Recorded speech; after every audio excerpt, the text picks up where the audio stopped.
James Helder, IFL TV, in association with MTK Global. With me, I've got Louis Adolphe, fresh from, well, a very intriguing couple of weeks sparring Conor McGregor. Firstly, tell us a little bit about how things were. Very great experience. I enjoyed it.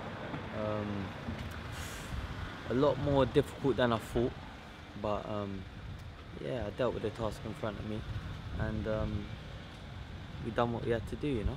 Now, what insight can you give us as to Conor McGregor's ring craft, as to his ring goal? How did you think he handled himself in sparring? Obviously, I can't give too much away, but he's very unorthodox. His boxing ability is a lot better than I thought it would be. Weighty hands, and a sharp mind. He had a very sharp mind as well. So yeah, that was it really. Now, a lot of the boxing purists are not giving Conor McGregor any chance whatsoever. The bookmakers have got Floyd Mayweather as a heavy favourite. Do you think they're right so in doing that? Well, from the bookmakers' point of view in that, you're going to, innit? It's Mayweather's, McGregor's going into Mayweather's, like, his home, going into his sort of, like, into his gardens, you get where I'm coming from? So, yeah, I can see why they would do it, but from what I experienced, yeah, I wouldn't write off Conor McGregor. Now, you've been inside the camp, you've seen the mentality inside there. What was it like in the camp? Who else was inside the camp when you were there? There was someone called Deshaun Johnson, he's an American, and then there was an Irish fella, Tiernan Bradley. I think he's been to the Worlds and that. So it's just really us three, and obviously there's McGregor and all of his team as well. And yeah, like I said, we done what we had to do. A lot of hard work went into making McGregor be the best McGregor can be on the night. Now, was you Louis Adolphe when you were sparring, or was you made to be compatible to sort of the Floyd Mayweather movements when you were sparring? No, they just wanted as much different sort of sparring as they could get. So they didn't ask me to do nothing specific. I went in there myself, but the little odd things that I could do to be similar to Floyd, I did that, but it was more off my own back. Have you struck up a bond with Conor McGregor and a friendship with Conor at the time you were out there? How was that like? What was it like? No, it was business. I wouldn't say we made a bond or anything like that. McGregor was clear on what he wanted me to go out there and do, and I done what was asked of me. Was there any UFC or MMA guys in the camp, or was it just a pure boxing focused camp? To be fair, I didn't see much like that. From what I know, I only see the other boxers that was in the camp with us. Yes. Did Conor McGregor say anything in regards to the fight itself, as to how he thinks things will play out? Now, you know Conor, he's confident in it. Like he's confident with it, rightfully so. So but nothing directly was said like that. No. We saw at the press conference today, yeah, or yesterday rather, he had a suit on, specially made for the press conference. It was quite an unusual garment. What was his garments like when he was around him? Did he say, for instance, he was going to get this suit made? No, I didn't know he was going to get the suit made or anything like that. I did watch the press conference. He looked very suave in the suit. But yeah, nothing was mentioned about the garments, to be fair. This thing must have done good for your own career, because you're 6-0 now as a professional boxer. Yeah.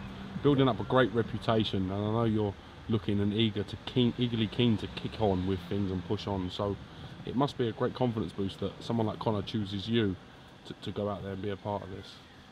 Yeah. It was really good for the confidence, and that it showed me that I can be in there with the best. At the end of the day, people are going to say, oh, but he's an MMA fighter, so how does that boost your confidence? But at the end of the day, he's a fighter. He's the best at what he does. So the fact that I got in the ring and I could exchange skills with him and test my skills against his skills, it done a lot for me. So yeah. Do you reckon he'll have the temptation to throw a leg kick, or to grab him in some sort of hold? Nah, I don't think so. Nah. I wouldn't say so. From what I know, from what I've heard, not from him, just from what I've heard, like within regards of the fight, it says in the contract if any of that is done, then there's sanctions or whatever. So nah, I doubt it. So that, from as far as you know, that was mentioned that none of that can happen. He'll lose his purse. If Something along them lines. But I just read that, to be fair. I don't know how true it is, but that's just what I read. What's going on with Louis Adolphe then? You're fresh now back from this training camp. What's the plans kicking on from here? Well, right now I'm looking to make a noise in the welterweight division. But before that, I just want to get as many fights under my belt as I can within the next sort of 6-7 months. Obviously we've got the August coming up where nothing really happens then, and then I'm fighting in September, and then from there I just need to make a mark, and I need to let people see the level of fighter I really am. You are big for a welterweight. You're very strong at the weight. Do you make welterweight comfortably? Yeah, I make it comfortably. To be honest, if I wanted to struggle, then I reckon I could boil down to light welter, but at the moment I'm happy at welterweight. I'm big at it, I'm strong at it, I'm fast at it, and yeah. We saw Bradley Skeet winning the British Lonsdale title outright against Al Evans at the Copper Box. Bradley now looking to kick on. Would you have one eye maybe on getting yourself in position to challenge for that British title? What, when Brad vacates it? When Brad vacates, when well, yeah, down the line, of course. Like I said, I don't want to run before I can walk, but what I want to do is at the end, I just want to get a few more fights, get my rhythm back, get my timing and everything back on point. Then perhaps take the Southern Area title, then after that go for the British, and then, well, be challenged for the British, and then see where I go from there. But yeah, obviously as every young fighter, young hungry fighter, I'm aiming for the best, and the only thing I think about is world titles. That's what I think about. It must give you huge sort of impetus to kick on, being around Conor and seeing the success and the wealth and all the trimmings that go with that he has. Yeah, of course, 100%.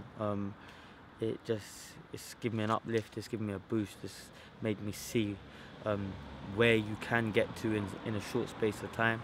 Because obviously I think, if I'm right, it was only like 5 years ago, Conor McGregor was on welfare, and he's managed to make this 5 years later, 6 years later, look where he is today. So it's incredible. It's incredible, it's amazing. So when is the official next fight date for Louis Adolphe? What's going on? Tell us, give us some dates and figures. September's from what I know. I can't tell you a direct date. If I'm right, I think it's the 22nd. But right now I'm just always training, I'm always ticking over. So whenever the date comes, boom, it's there. But if you just keep your eyes on my Instagram, at Louis_Adolphe, you'll see it all get posted on there when my next fight is. But September, definitely not a specific cemented date, but in September I will be fighting next. All right, Louis Adolphe, thank you very much for giving me some time James, today. I appreciate that. Great to get you back on the channel, champ, and I look forward to seeing some news. 100%. Thank you. Thank you.